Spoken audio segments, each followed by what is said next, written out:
Well, good morning, everybody. Thank you for joining us for another edition of our weekly real estate backstory. My name is Alan Richardson. I'm the managing broker here at Maximum Realtor and Rental Partners. Good morning. My name is Ming Richardson. I'm the compliance broker What's your name? of Maximum One Realtor and Realty Partners. And we kind of wanted to, one thing we want to highlight today as we're going through is the disparity between what people think and what's really kind of going on. Correct. Like there's all these market moods kind of happening right now where people think certain things and they have a lot of emotions. Like we even see it on like the national real estate market. Like nationally, overall property values have declined by about 1.7%. However, if you look at what's happening in Georgia, guess what? We're not Yeah, declining. we don't really. That's one of those that we've just chosen not to participate in. We decided we're going to keep property values up, and so just because you see some of those kind of things going on, and one thing we want to kind of show you is the difference in how those are kind of playing out in our local market, but also trying to help you with some misconceptions and some actual data that we really need to understand, because like our clients are really counting on us to try and help educate them, to keep them up to speed about what's happening in our market and really what's going on, not based on emotion, not based on feelings, but kind of based on The facts. need, well, yeah, and also the needs of the buyers as well. Yeah. And so we kind of want to jump into like current information here. And so first thing we want to talk about is that, so the Fed met on Wednesday and they raised the rate by a quarter point. And you can kind of see on this graph, this is kind of what's happened. When COVID hit, they dropped the federal funds rate, and so now it's working its way back up, and everyone kind of thinks it's really kind of close to there. And so we find that to be very helpful. But the big deal here is that at the same time, we had the banks, a couple of banks that kind of Silicon Valley and Signature Bank. Yeah, and now they had other issues going on. They really did. Silicon Valley was heavily invested with tech companies that have been having some challenges, and the other banks were heavily invested in crypto. And so, when you have that, but they were also heavily invested in the 10 and 20-year treasuries. And as the Fed has been raising interest rates, it's really kind of it's been crashing the yields on that. And so at the same time, so this is a quote from Lawrence Yun. And I'm definitely a fanboy of his kind of thing. He's the chief economist for the National Association of Realtors. And he's like, listen, they really can't keep being really aggressive on the rates, and therefore, mortgage rates are going to decline. And we're really glad to see that. We really need to see that. That's something that is that's very much needed right now. And so even though the Fed raised the interest rates by a quarter point, guess what happened to interest rates? They came down.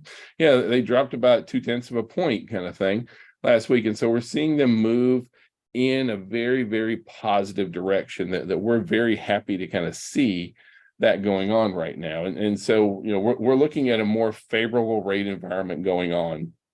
And therein lies one of our very first misconceptions, is that, we saw interest rates go back up, but now we're seeing them come back down. Now's the time to really be engaging with your clients and keeping them up to speed about what's happening with interest rates, because as interest rates drop, we're seeing more and more buyers jump into the market. More activity. Well, at the end of the day, we all know it's about monthly payments. So as soon as the interest rate hit where they're able to afford a monthly payment, you're going to see a huge increase on showing as well as offers. Yep. Now, one of the other reasons why we're going to see interest rates really softening, and so this is the federal funds rate and the 10-year treasury. Now mortgage rates follow the 10-year treasury. And so what you'll see in that yellow line, or that gold line, whatever color that is, orangey color. Anyway, that is the 10-year treasury rate. And so normally there's about a 1.5 spread, 1.7% spread. Well, look what's really happened with interest rates. Interest rates are higher than on that. And so we're seeing where there's a lot of room for interest rates to drop right now. And so that's part of why we're seeing, or why we're feeling so optimistic about the market moving forward at the moment. In addition to that, jobless claims are continuing to be some of its lowest levels. And listen, when people are employed and inflation's coming down, this is really good for housing overall. So we're seeing really good with that, because not only jobless claims down, this is kind of what we're seeing with payroll job growth. And so, it's about, here in Georgia, it's just shy of 5% job growth, which is like, on one hand, it's definitely not keeping pace with what we've seen with real estate values. Property values on average run about 4.5% per year. We've been running, 50-something% over the last 3 years combined. And so that's not something that's going to be sustainable long term, which is why we're glad to see property values coming down into a much more reasonable range, because that means that's much more healthy for our market. That being said, though, Georgia is better than a lot of other places around the U.S. that are having negative job payroll growth kind of thing. So in Georgia, we're still growing, and that's a really good sign for us. Now, at the same time, we're seeing where the typical down payment has fallen by about 10%. And on average, nationwide, the average down payment is about 10%. It fell by 10%, but the average down payment is also 10%. That's kind of like, and for years, gosh, even back when we were early on in real estate, the adage was you had to put 20% down. We're not seeing where anybody's putting 20% down. And so well, honestly, all the client that was able to do cash and conventional, that had a lot of money that saved up during the pandemic period because they can't spend their money on entertainment, has already bought their home at this point. So the folks that are coming in are folks that may not have enough fund to put down. And I'm seeing more and more of the down payment system program that's being offered, and the lenders are going for those products just because that's pretty much a climate we're in right now, just because the monthly payment. But the other thing that we're seeing is not only is it just the total dollar amounts of down payment, but when you look at the type of mortgages out there right now, FHA loans have hit their highest point in 3 years, and VA is up both. And so because VA and FHA FHA, we need 3.5%. VA, you don't need anything down for that. And so we are seeing that, the FHA loans have reduced their mortgage insurance premiums, and that has made the FHA loans a lot more affordable. And so we're seeing, we've seen a real uptick in the number of offers coming in for FHA, the number of offers being accepted for FHA. And so we're seeing where FHA is really kind of coming back heavily in the market. But that's also kind of indicative of like first-time buyers. Like our first-time buyer percentage is some of the lowest it's ever been. And so we really need more first-time buyers moving in the market. And this is a first-time buyer product. And just a caution on listing agent, FHA, just so you know, a lot of them are doing DPA like Georgia's Ring, or in Atlanta, the Belt Fund, and also Invest Atlanta and NACA. Those are all DPA programs. So understand that it's going to take more than just 30 days. On the average, you're looking at 45 days to close. So just keep that in mind when you do have an FHA buyer who is doing a down payment assistance. So now we said that nationwide, the average down payment is 10%. Well, look what Atlanta is. The average down payment is actually down 28%. Our median down payment in Atlanta is 5%. That's the normal. I mean, like that's like the median. That's the average is 5%. And so when you talk about, gosh, I don't know, like how much do I need for down payment? By the time you take a renter who has the first plus last plus security deposit and pet deposit, guess what? That's about 5% in a lot of cases, kind of thing. And they're much better off to buy over renting long term for sure. Well, anymore now, I'm seeing more and more seller concession and repair, not just only in repair, but in closing costs as well. Yeah. So in large cities, the house costs less than condos, or the condos cost more. And so this is, so what's more affordable, a condo or a house? This is one of those things that I've been talking to agents about, and agents, and I say, especially like when we're talking about affordability, agents will be like, condos aren't less expensive. Condos aren't less They expensive. are. I mean, there are some nice condos Well, with all the amenities, the concierge let's services. talk real numbers here, okay? So the median home price for Atlanta, 434. Median condo price for Atlanta, 315. Difference of about 38%, almost 120. The median condo Mhm. price is $120,000 less than the median home price in Atlanta. But then I went a little bit farther and I said, gosh, what about townhomes? Because like down here, like we're on the south side, and so like our offices are primarily on the south side. We most of our agents are represent the south side counties, and so condos aren't nearly as big of a deal down here. Now we do have a lot of folks who operate in ITP and that kind of thing, but we also operate OTP and outside the perimeter. And so I went and I said, okay, let's compare townhomes, because this has been another debate I've been having with agents. And agents tell me townhomes are no deal. Why would you do townhomes? And there's also this stigma about townhomes of, well, gosh, like townhomes are just low rent. Look, I understand that in 2006 we had all these townhomes that were built, and then when the market crashed, they became heavily, they were gobbled up by investors and things like that. That's not the townhome of today. The townhomes are a first-time buyer product in a lot of cases. Yes. And so I took the southern counties and I went and I said, what's our median single family detached property value home price? And it's 354. And then I went and I compared that to what is the median price, the average price of townhomes on those same areas. And the difference is $91,000. So the median townhome price, 260, median home price, 354. That's a discount. That's a savings of 25%. It's huge. And so when you look at like so many of our first time buyers are looking around that 250 price point, townhomes are really fitting that bill. And I find that a lot of agents are have personal, what you're bumping me here. She's trying to keep me being politically correct. I know, but I just want to make sure that we aren't getting in our way, because I've had agents that have argued with me saying, look, townhomes are no deal. You can't find a deal here. Townhome is only good as the HOA. If you go to the townhome and look at the curb appeal, if it looks nice, that just means they have really good HOA.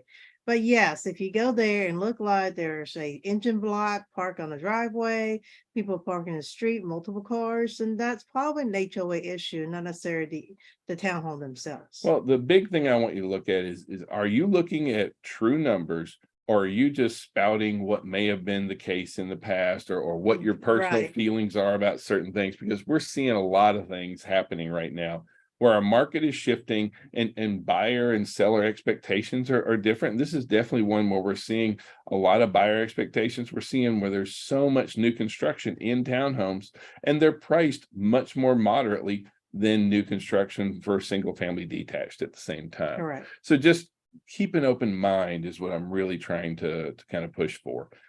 So at the same time, we're seeing where homes for sale is trending up. It's kind of hard to tell on here, but one thing I did want to, I went through and pulled up on Google Trends, and the reason I broke it out this way is this is actually the data by week. And what you'll see is that when folks are searching on Google, guess when the two busiest days of the week are? Saturday, Sunday, Saturday, Sunday, Saturday, Sunday. You can see that when folks are out looking for homes, they're sitting around the house and that kind of thing. So please, that's the great time to be sharing your website, any kind of property listings, all that kind of stuff really needs to be happening around Saturday, Sunday, because that's when the most of our clients are actually out there looking. So for February 2023 existing home sales, we finally broke a 12-month long decline. Our buyers have really jumped back, and so this is what it kind of looks like. You see the existing home sales. Yeah, we saw where October, November, December, and even January, because all that was down. And then the high interest rate. And then we jumped right back up, and we are looking at a really positive trend moving forward. So, we went through, this whole, and if you look, it kind of ties in with what happened with interest rates over the last year. And so like we are seeing where pending sales are up. They're not up over last year yet, but they will be soon. And we really are trending around. At the same time, we've seen where the number of the number of offers received per listing, it dropped along those same times. But guess what is also up? Offers per listing. So we're seeing more clients shopping for homes online. We're seeing pending sales increasing. We're seeing where number of offers per showing are going on. So we're seeing a lot of really positive activity. And now we're getting, so like this is a national number. So this is the median sales price nationally dropped by 1.7%. And this is what we were talking about earlier when it was like, This is national. this is national. Well, what is local? What does Georgia look like? Well, I'm glad you asked. Guess what Georgia is? Up 1.7%. So we are bucking the national trend. And so, I pull this data from Georgia MLS, and you can see that property values are not dropping in Georgia. We're still up about 2%, basically the exact opposite of what we're seeing on the national numbers. We didn't take the steep climb Mhm. when the market was, that Everybody crazy. thinks it went nuts. Right. Compared to a lot of markets, we were very moderate. Oh, Yeah. went up tremendously, and along with some area in Texas. Now Texas is still booming, Yeah. but once But there's again, parts of the US that are seeing real price, Right. but that's not us, right? And so pending sales are down 17%. But when you compare that to the 34 and 38% that we were down, pending sales are trending up in a very which is positive manner. nice. And so same thing that now this is one where our local data is kind of following in line. Pending sales also here are down 17% in Georgia as well. New listings of homes nationwide is down 22%. And so that's another one where we We're are only down 10. we're down 10%. We are bucking that trend a little bit. You can see that actually in January, new listings were up over last year. And so we are down about 10%. We're not down as much. And honestly, that's really good for us because we need more inventory. And so that's part of why we should, like we're going to help guide like the whole nation out of this, economic turmoil, if it would be. Well, it's our job to Yeah. inform our client and teach them and let them make the best decision for their family. Overall, active listings is up about 15% nationwide. Here in Georgia, though, much higher. We're up about 30% on total listings. And so we don't have as much new inventory, but we have some old inventory sitting out there, which is also why we have a lot of price reductions. Right. And for the Yep. older ones. Yep. Now, overall, nationwide, sitting at about 3 months of standing inventory out there. And so, but if you look at what's happening on our average days on market, our days on market were actually higher in January and February. We Days dropped. on market are Well, we down have a versus slight- last well, year. if you think about it, we had a little slight interest drop in February. So when the interest dropped, let me tell you, we have offers coming in. Right. And so it's still a seller's market out there right now. Mhm. Depends on price point for sure. But things are still like when you look at us compared to the nation, we buck some of those trends here.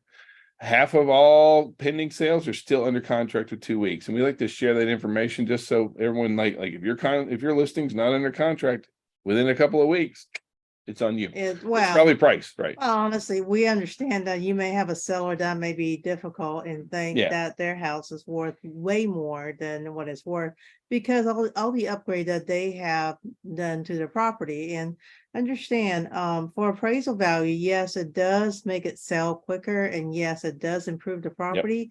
But the value of what they put in is they're not going to get dollar per dollar back. Yep. About 5% of our listings have price drops. Here in Georgia, that runs around 20%, honestly. On the number of price reductions that we're having is much higher. But also, if you look at, we have a bunch of inventory that's much older. Right. So we have a much higher percentage than they do. Now, one other thing I want to kind of make sure that, and I don't like to share the same information week after week, but one thing I do want to share is that the best time to sell is April 16th to 22nd. We've got about 3 or 4 weeks, until 3 weeks really, until we've hit the best time to sell for this year moving forward. So please, like that's the time of the year when we have the least amount of competition, better prices going on, favorable interest rates. This is going to be the right week to list. And so now's the time to be reaching out to those clients. So you're not waiting or you don't want them to miss, not waiting. Yeah. To Yeah. miss the opportunity of the, I guess, feeding frenzy. Yeah. But at the same time, Feeding frenzy, if they have, any deferred maintenances that need to be taken care of, get them taken care of now before you go on the Yep. market.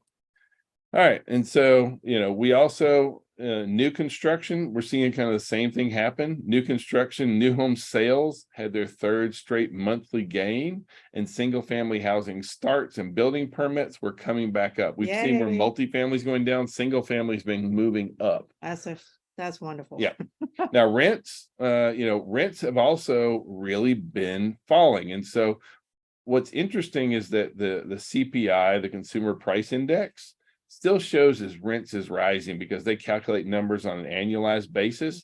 But what's really happening with rents is they've been dropping. And so this is another thing that will really affect inflation numbers. And as inflation numbers come down, we're going to see interest rates keep coming down. But overall rents have been dropping, and we needed that. I'm not one, and I'm not one of these who like, well, if rents come down, more people will rent. No, when rents come down, they can save more money to get the down payment because that's what they need. People people want to own homes. Correct. And so when rents come down, that's really good for housing over here. Vacancy rates at the same time are showing the exact same thing, where the census numbers show vacancy rates going down, but vacancy rates are going up. And so the data, it's just about how they calculate that data. Overall, this is what you look at when you talk about apartment rent growth.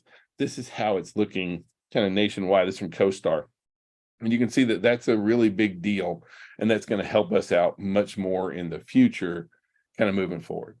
Now this week, as far as like CE classes, that kind of stuff. So tomorrow we have online productivity platforms for success in real estate. That's a big, long way to say KV Core training. So if you have KV Core, please come join us. And even if you're not a KV Core user, like whether it's KV Core or Boomtown or Chime or whatever, the platform is not what's important. It's how you use them, and a lot of them work in very similar ways. So Wordsworth is going to be teaching this class tomorrow. It's his first CE class, and so we're very excited about that.